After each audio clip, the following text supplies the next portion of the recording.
Today I'm not here to talk about fashion, I'm here to talk about tech, specifically keyboards. So let's get right into it.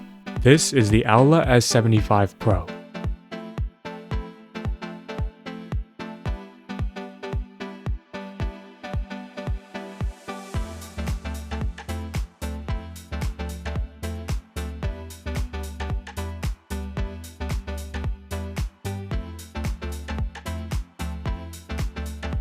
Look at that.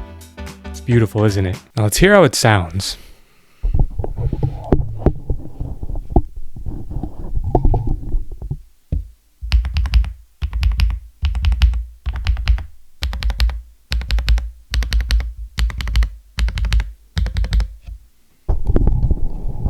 And it sounds so clean too.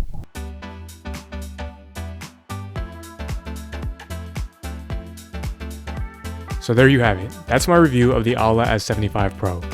If you're in the market for a keyboard, I would go check out Aula.